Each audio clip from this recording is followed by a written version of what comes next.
शांति चौपाल, जिसमें गांव के सरपंच, जिला पार्षद, उनके इंटरव्यू वगैरह गाँव की समस्याओं को उजागर करके सरकार तक पहुँचाने का काम किया जनता के लिए से। तो पत्रकार और कलाकार दोनों चीज़ों से जुड़ा हुआ हूँ, आप सबका भाई हूँ, आपके परिवार का एक सदस्य हूँ।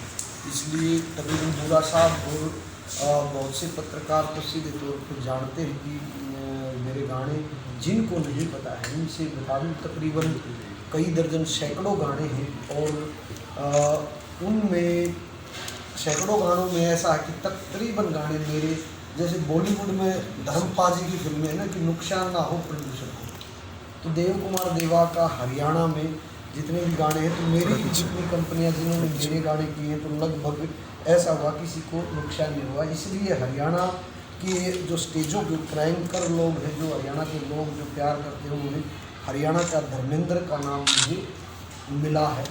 मेरे साथ आज जो गाना रिलीज हुआ है, तो आपके बीच में रेणुका पवार मेरी छोटी सी गुड़िया है, ये जिन्होंने कमाल कर दिया, इतना बड़ा कमाल कर दिया कि 52 गज का दामन, एक गाना आप आजकल सुन रहे हो डीजे के ऊपर, उस गाने ने एक इतिहास रचा है।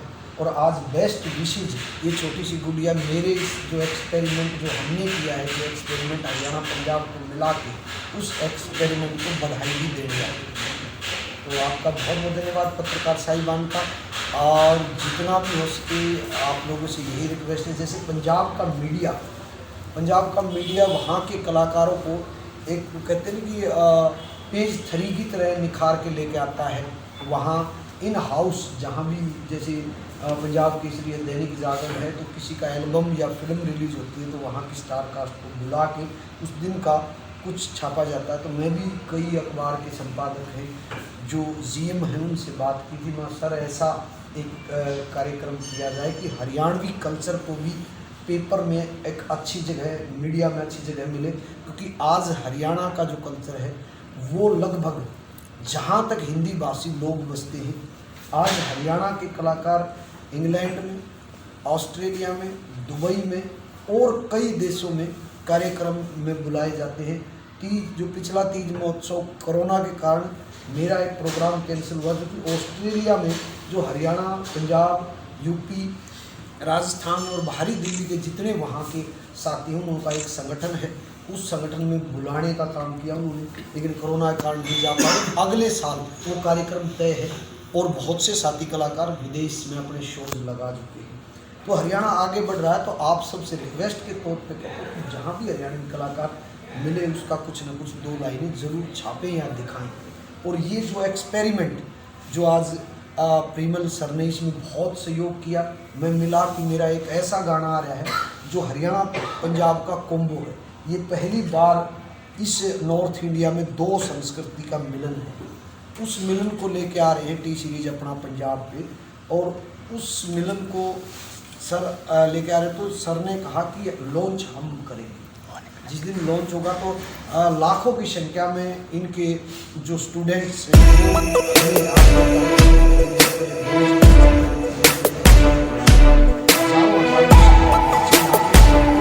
लाखों की संख्या में लाइव उस कार्यक्रम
और जैसे कि देवा सर ने बताया कि मैं बधाइयाँ देने के लिए आई थी, तो हरियाणा में पहली बार मुझे ऐसा सॉन्ग आया जिसमें मतलब पंजाबी और हरियाणवी मिक्स है। तो ये एक्सपेरिमेंट ऑफकोर्स देवा सर ही कर सकते हैं। तो मुझे सच में बहुत ज़्यादा खुशी हुई और मैं कॉन्ग्रेचुलेशन देने आई थी सर को। देव भाई, जैसे कि पहले तो खैर सबसे बड़ी बात तो ये है कि एक पत्रकार साथी अगर कलाकार बन जाए तो बाकियों को भी मोटिवेशन मिलता है, उसके लिए आप बधाई के पात्र हैं, शुभकामनाएं हमारी। दूसरी बात मैं ये जानना चाह रहा था कि इसकी गाने की जो आइडिया है आपके दिमाग में, वो जो दिल्ली की सीमाओं पे और पंजाब में सबसे ज़्यादा किसान बैठे हुए हैं, उनको देख कर आया या पहले कोई और इसका? नहीं, मैं पंजाब में एक मूवी कर रहा था, पंजाबी मूवी साड़ी मर्जी, साड़ी मर्जी मूवी कर रहा था। तो वहाँ जितने भी पंजाब के साथी थे, जो फिल्म में ज़्यादातर पंजाब की कास्ट थी, हरियाणा से 2 ही कलाकार थे। तो मैं जब भी वैनिटी में जाता तो पंजाबी गाने सुनता, फिर हरियाणवी गाने जब चलते तो पंजाब वाले सुनते, यार बोला ये आपका गाना हमारे डीजे पे बजता है, हट जाता हूँ वगैरह जितने भी गाने थे, लाड लडाऊं, ये सब गाने बोला यहाँ बजते हैं। तो वहाँ से मन में आया कि जब ये लोग जो पंजाब के लोग हैं वो हरियाणवी गानों को थोड़ा समझ लेते हैं जैसे हम पंजाब को समझते हैं, तो एक ऐसा कॉम्बो बनाया जाए जिसमें हिंदी टच पंजाबी, हिंदी टच हरियाणवी। उस दिन से एक दिमाग में था ये, फिर ये आंदोलन चल रहा था। तो उस टाइम पे मैं इसके जो राइटर हैं RK लहरी, जो हरियाणा के फतेहाबाद से हैं, उनसे बातचीत हुई। उन्होंने कहा आप पंजाबी जानते हो? बोला जी पंजाबी जानता हूँ। तो मैं लेडी जो वर्डिंग है वो पंजाबी में, और जवाब जो हरियाणवी में जेंट्स वर्ड है जो, वो दोनों मेल फीमेल का ऐसे लिख सकते। बोला लिख दूँ आपको पैसा। तो उन्होंने लिखा, और फिर लिखने के बाद जब टी सीरीज वाले एक गाना मेरा हरियाणवी करने आए थे, जो अब आगे आएगा, जिसका नाम है तेरे नाम। तेरे नाम गाना मखा रोको, पहले ये एक्सपेरिमेंट आया, देख लो एक बार। तो एक्सपेरिमेंट जैसे उनकी टीम ने देखा कि चलो देखते हैं कि एक्सपेरिमेंट करके अगर ये सफल हो गया तो फिर टी सीरीज बड़ा चैनल भी या जो भी बड़ी कंपनियां हैं वो हरियाणा पंजाब का ऐसा एक्सपेरिमेंट करने लगी। तो यह वहाँ से एक शुरुआत हुई, और वहाँ फिल्म में ये पनपी ये दिमाग में कि हरियाणा पंजाब को, जैसे वहाँ तमिल में तेलुगु है, कन्नड़ है, वो सब फिल्में बनाते हैं एक दूसरे के बीच में बढ़ के। वो दक्षिण साउथ इंडियन मूवी जो सिनेमा कहा जाता है, इसी प्रकार उत्तर भारतीय सिनेमा बनाना है तो उसमें राजस्थान का कुछ हिस्सा, जितना भी राजस्थान है, पश्चिम उत्तर प्रदेश या उत्तर प्रदेश, दिल्ली और जम्मू कश्मीर, यहाँ की लैंग्वेज जो हिंदी से थोड़ी बहुत टूटी सी टच है, उसको एक फिल्मों में लेके आना पड़ेगा, क्योंकि अकेला हरियाणा एक करोड़ों की फिल्म का वो नहीं कर सकता। इसलिए यहाँ की दक्षिण की तरह इंडस्ट्री बनाने की एक मुहिम का बीज रोप दिया गया ये गाना। तो देवा जी, आप एक खिलाड़ी भी रहे हैं, उसके बाद एक पत्रकार भी, और उसके बाद एक स्टार, ये सफ़र कैसा रहा? मैं शुरुआत से मेरा परिवार, जो आप सभी साहिबान को, पत्रकार साहिबान को बताना चाहूँगा कि मेरा जो परिवार है वो कुश्ती से, मेरे दादाजी फिर फादर साहब कुश्ती में रहे, कुश्ती से ही वो आर्मी ज्वाइन की, और उसके बाद मेरे में एक उन्होंने देखा कि मेरा बेटा और बड़ा नाम करेगा। हमने कुश्ती स्टेट लेवल पे, नेशनल लेवल पे गया मैं स्कूली स्तर में, लेकिन कंधे में चोट के कारण नहीं उस मंजिल पे जा पाया। लेकिन तमन्ना थी कि कहीं ना कहीं ये चेहरा दिखे। तो मेरे बड़े भाई रागनी गाते थे, स्टेज की रागनी का प्रोग्राम था सुरेश दिया, तो उनको देखने जाता तो तालियां गड़गड़ाहट वो जो थी वो दिमाग में कहीं वो रागनी का दौर चला गया, लेकिन वो कलाकारी या वो प्रसिद्ध होने का, लोगों के बीच जाने का जो एक जुनून था वो अंदर रहा। तो फिर मैं हरियाणवी जो लघु फिल्में CD फिल्में होती थी उनमें आया। उसके बाद हरियाणवी गाने यूट्यूब पर जमाना आया, और हरियाणवी गाने में फर्स्ट पहला ही गाना एकदम छप्पू पाड़ के दे, पहला ही गाना जिसका टाइटल था वो 2014 रहा, इसके बाद जब भी तेरी याद आई वो बड़ा हिट रहा के बाद तलाश उधर से चलते चलते आप दूर जाने आप 10 साल पहले ज़्यादातर पंजाबी पूरे देश में 10 साल में परिवर्तन है। काफ़ी हरियाणवी भी है, उसमें हरियाणवी डायलॉग या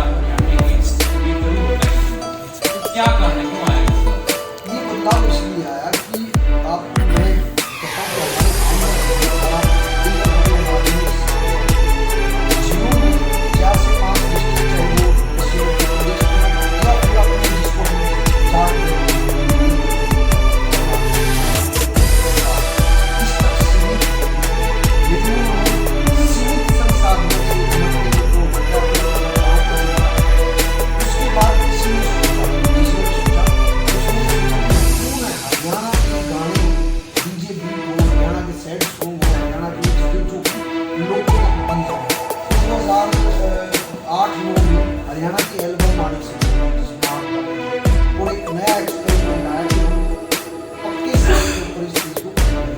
और जैसे ही पक्के साल की चीज़ आई तो लोगों ने हाथों हाथ किया और वो बोली धीरे धीरे जो हमारी बोली जिसको हम लोग आपको बोलने जाता, मैं जयपुर में काम करने जाता उस टाइम तो 10-11-12 तो लोग कहते हैं यार आपकी बोली आपका जैसे लग आज बड़ी बोली नहीं जैसे मैं अभी सोच पीछे लोग कहते यार आपकी बोली में क्या मजा है बात करनी तो वो चीज़ इन गानों में बदलाव आया। लोगों ने सुना तेरे गाँव में गाँव सुना ने कितनी प्यार से हटा तो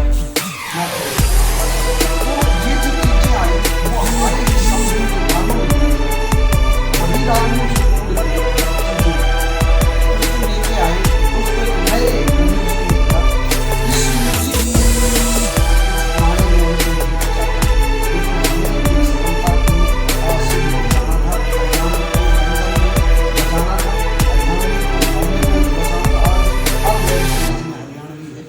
हर फिल्म में हरियाणवी है, हर सीरियल में हरियाणवी है, जी टीवी या कोई भी चैनल हो उसके ऊपर हरियाणवी है। ये सिर्फ इन 15-20-30 कलाकारों ने जगह जगह सस्ते में या तेल पानी में जो स्टेज शो करे, चाहे वो बॉम्बे हो चाहे वो, उसका एक उदाहरण है कि आज हरियाणा में बड़ी बड़ी कंपनियां अपना पैसा इन्वेस्ट करने आ रही है।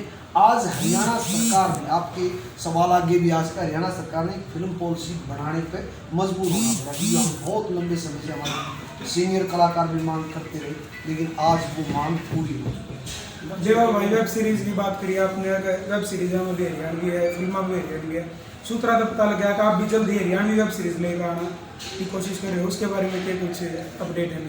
नहीं, मैं एक आपको बता दूं, एक OTT प्लेटफॉर्म है जिसके ऊपर एक हरियाणा, दिल्ली और पश्चिम उत्तर प्रदेश को मिला के, यहाँ की लैंग्वेज को मिला के एक वेब सीरीज बनाई जा रही है जिसका नाम है फर्स्ट मर्डर। और फर्स्ट मर्डर के 9 एपिसोड होंगे फर्स्ट सीजन के, और उसमें आपके भाई को चुना गया है उसमें मेन लीड में। एक फर्स्ट मर्डर में कि एक आदमी किन किन स्थितियों में मर्डर कर सकता है, तो ऐसा ये वेब सीरीज होगी, पूरा उलझा हुआ एक रहस्यमय वेब सीरीज है। और उसको जल्द ही ये मार्च या अप्रैल में ये शूट पे होने वाली है। और आप सबका बहुत बहुत धन्यवाद कि वेब सीरीज का भी जिक्र हुआ। किसान आंदोलन जब से चला है तब से हरियाणा पंजाब के कलाकार और कंगना रनावत के बीच काफ़ी जुबानी जंग छिड़ी हुई है, और इसमें कहीं ना कहीं पंजाबी कलाकार जो है लगातार उनके जवाब दे रहे हैं, पक्ष में विपक्ष में वो अलग बात है। हरियाणा के कलाकार ज़्यादातर आगे नहीं आ रहे, क्या करें? नहीं, कारण क्या है कि हरियाणा के कलाकार, मैं अभी कहा था ना कि मीडिया पूछे आग है। अभी कंगना रनावत ने जो किसान भाइयों के लिए जितने भी अब 2 दिन पहले वो उसके अपना एक क्रिकेटर ने वो किया, उसके ऊपर भी बहुत ज़्यादा बदतमीज जुबान का इस्तेमाल किया। हम हरियाणा से हैं, वैसे आकड़ बोली है, लेकिन किसी महिला की बदतमीजी से उस जुबान से हम उसका निकले। लेकिन मैं कंगना रनावत को आपके जितने भी ये टीवी चैनल, यूट्यूबर, जो मीडिया है, प्रिंट मीडिया, उसके माध्यम से यही कहना चाहूँगा, आपकी खामोश, क्योंकि कंगना रनावत को इस मामले में उसको पता ही किसानी क्या होती है और किसान क्या होता है। इस मामले में मैं कंगना रनावत को एक मूर्ख महिला के रूप में देखता हूँ कि आज लाखों की संख्या में किसान सर्दी ठिठुरती ठंड में लोग पड़े हैं, बेजान 200 से ऊपर शहादत हो चुकी है। और एक लड़की जो कि उस सरकार के साथ मिलकर उसका करियर आगे बढ़ जाए, केवल मात्र ऐसी भाषा बोल रही है। वो अपने उसके दादा परदादा ने भी कभी खेती बाड़ी करी होगी, हिमाचल से है तो वहाँ तो खेती बाड़ी, पहाड़ी खेती बाड़ी करी होगी, लेकिन उन सारी मर्यादाओं को भूल के उसने केवल मात्र अपना करियर दिखा है। और उस करियर खातिर आज किसान के पक्ष में जो बोलता है उसको जुबानी में बदतमीजी से वो जवाब देती है। ये भारतीय महिला के संस्कार नहीं। इसलिए कंगना रनावत को अपने संस्कारों में रहना चाहिए और सोचना चाहिए कि वो एक महिला है। अपने किसान जो कि पेट पालन करने वाले किसानों के बारे में गलत बोल रही है। इसलिए मैं बोलता हूँ शत्रुघ्न सिन्हा का एक डायलॉग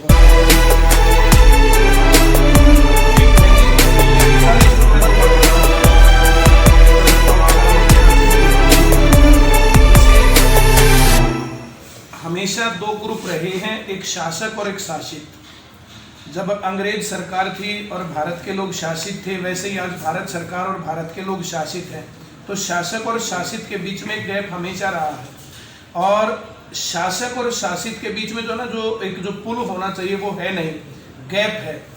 कभी भी सरकार के नुमाइंदे ना ये और ना इनसे पहले आम लोगों के बीच में पहुंचते हुए, ये लोग जाते हैं तो अपनी पार्टी के लोगों के बीच में, वे लोग जाते हैं तो अपनी पार्टी के लोगों के बीच में। लोगों को सही से पता नहीं मुद्दा क्या है और लोगों की असल समस्याएं क्या है और रियल कंडीशंस क्या है, इन बातों का पता नहीं है। और लोग जब इस प्रकार से इतने लोग लड़ते हैं, इतने शांतिपूर्ण तरीके से इतना बड़ा प्रदर्शन होता है, उसका सिर्फ मजाक उड़ाया जाता है, सिर्फ खालिस्तानी या ये दूसरी विपक्षियों के भड़काए गए या लोग, इतने लोग इस प्रकार से नहीं बैठते हैं पहली बार। और गांव-गांव से लोग इकट्ठा करके पैसा लेके जा रहे हैं, गांव-गांव से संसाधन इकट्ठे जा रहे हैं, तो इस प्रकार से नहीं है। सरकारी नुमाइंदों को जाकर के उनके साथ डिस्कस करना चाहिए, बातचीत करनी चाहिए। कभी तो कहने लग जाते हैं खालिस्तानी, और कभी कहने लग जाते हैं कि सड़क पे पड़ा के जो थका करके हराएंगे और ये करेंगे वो करेंगे। तो ये बिहेव सही नहीं है सरकार का, और ये हमेशा रहा है। अब तीसरा एक ग्रुप होता है जो कि हमेशा ऐसे आंदोलनकारियों के विरोध में रहता है, सरकार के पक्ष में रहता है। और सरकार के पक्ष में बोल करके ऐसा इतिहास में भी हुआ कि भगत सिंह जिस टाइम पर फांसी पर चढ़ने वाले थे, या जो भी पूरा प्रकरण हुआ भगत सिंह का, आज भगत सिंह की शहादत को भारत नहीं पूरा विश्व सलाम करता है। तो भगत सिंह को भी आतंकवादी कहने वाला एक लोग थे, चंद्रशेखर आजाद को भी जो आतंकवादी कहने वाले लोग थे। देश आजाद होने के बाद भी उनको वही कहा जाता है, शहीद का दर्जा आज भी नहीं दिया गया है। तो उसी प्रकार का एक ग्रुप है जिसके अंदर कंगना रनावत भी है, बड़े बॉलीवुड स्टार भी हैं, बड़े बड़े क्रिकेटर भी हैं, जो आज किसानों का पक्ष ना लेकर के, और जिनको किसानी से कोई मतलब नहीं है, और वो सरकार के उसमें बोलते हैं। इतना लंबा आंदोलन हो गया, इतनी बड़ी बड़ी बातें हो गई। अभी जैसे किसान सड़कों पर बैठे ना, बॉर्डर पर बैठे, वैसे ही पढ़े लिखे लोग भी बैठे होते हैं। तो रेलवे, LIC, हिंदुस्तान पेट्रोलियम, जो इस प्रकार के जो इंस्टीट्यूशंस लगातार बिकते जा रहे हैं ना, वे ना बिकते, प्राइवेटाइजेशन ना होता, देश के इंस्टीट्यूशंस ना बिकते, इनके ऊपर अगर स्टूडेंट्स भी होते इसी के साथ तो ज्यादा बेहतर होता।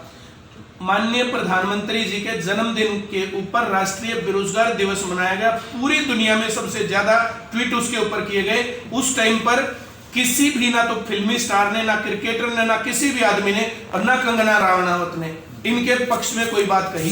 क्या देश में बेरोजगारी समस्या नहीं है, या उनको पता नहीं है? क्या देश के अंदर एजुकेशन गड़बड़ नहीं है, या उनको पता नहीं है? ये सब पता है, लेकिन ये आंख बंद करके जो इस प्रकार की चीजें हो रही हैं, यहाँ गड़बड़ है इसके अंदर। ये सब जितने, जैसे कंगना रनावत और आपने सवाल पूछ ही लिया, क्योंकि आज थी गाने की लॉन्चिंग, लेकिन आ गया किसान आंदोलन का मामला। नहीं, करंट मुद्दे के ऊपर जो ना बातचीत रहनी चाहिए, जिंदा सवालों पर। आपका जो गाना देवा जी वो कहीं ना कहीं इंगित कर रहा है उसी चीज को कि आप पंजाब और हरियाणा को मिलाकर के। दूसरा, अभी सरकार ने, हरियाणा सरकार ने कुछ कलाकारों को बुलाया था, जिसमें मेरे को भी 3 बार मैसेज आया, मैं नहीं गया।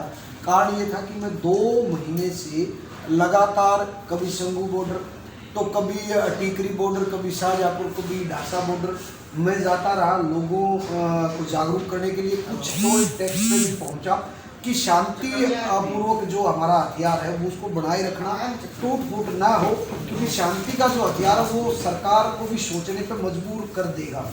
और ऐसा हो भी गया था। लगभग बीच में कुछ षड्यंत्र आए, और इसके बीच में कंगना रनावत का जो आया वो केवल मात्र यही है, कुछ लोग प्रायोजित होते हैं, उनमें से कंगना रनावत भी एक नाम है, सेलिब्रिटी है। उसने हरियाणा, भारत के लिए बहुत अच्छी मूवीज की है। लेकिन अगर भारत की जो ज़्यादातर जो GDP को बढ़ाने वाली जो किसान, एक बिरादरी में किसान, सभी किसान हैं, 67-68% खेती बाड़ी पर निर्भर ये भारत देश, उस पूरी बिरादरी के खिलाफ होना, इसके पीछे बड़ा जोरमाल है। कंगना रनावत कोई पढ़े लिखे शब्दों से नहीं बोल रही, बदजुबानी, बदतमीजी से किसानों के उसमें बोली। उनकी फिल्में, उनके जो हम कलाकार हैं, हमारे जो भी चीज़ें होते हैं, भारत की जनसंख्या, भारत के लोग ही देखते हैं। लेकिन कंगना रनावत को सोचना चाहिए, समझना चाहिए, और कम से कम नहीं बोलना है तो चुप रहना चाहिए। 70% किसान है तो 20% लोग उस किसानी के ऊपर डिपेंड भी हैं। जैसे शहर के लोग, सोनीपत शहर के लोग, अगर सोनीपत शहर से किसान जो है खरीदारी करना बंद कर देना, तो यहाँ पर जो 20% जो लोग हैं वे सब साफ हो जाएंगे। ये हाल सिर्फ सोनीपत का नहीं, हर जगह का है। तो यहाँ की 90% आबादी या तो डायरेक्ट खेती के ऊपर या खेती के ऊपर डिपेंड है। जैसे वे बेशक व्यापारी हैं, जिंदगी में कभी उन्होंने खेती नहीं की, लेकिन उनका सामान खरीदना बेचना सब कुछ जो किसानों के साथ जो है संबंधित है। अच्छा देवा जी, सरकार के लिए कोई संदेश किसानों के लिए? सरकार से मैं यही कहूँगा, चाहे वो केंद्र सरकार है या हरियाणा सरकार है, मेरी केवल मात्र रिक्वेस्ट यही है कि शांतिपूर्वक जो ये किसान जो मेरे काका ताऊ बैठे हैं, इन्होंने जो मांग की है उस मांग को जब सरकार से ये मांगा ही नहीं कि ये तीनों काले बिल जिसमें कॉन्ट्रैक्ट फार्मिंग, एमएसपी ना होना, जो किसानों को खड्डे में डालने के, क्योंकि ये जो बिल दीनबंधु सर छोटूराम के सामने अंग्रेज सरकार भी लेके आई थी, तो उन्होंने इनको कैंसिल करवाने का काम किया था। उसके बाद चौधरी चरण सिंह किसान मसीहा के उस दौर में भी ये आया था, तो उन्होंने इस मांग को ये बिल नहीं बनने दिए थे, लेकिन आज ये बिल कानून बन चुके, लागू हो चुके हैं। केवल मात्र यही है, सरकार और किसान बैठ के अगर कोई बीच का रास्ता अच्छा निकलता हो अच्छे तरीके से, या तो इनको खारिज कर दो जब किसान चाहता ही नहीं कि हम सरकार करेगी फ़ायदा कर, किसान कहता हम फ़ायदा लेते ही नहीं, किसका दबाव है? कौन है वो लोग जो सरकार पे दबाव दे रहे हैं कि बिल वापस नहीं लेने? इसके पीछे बहुत गहरा एक साजिश है।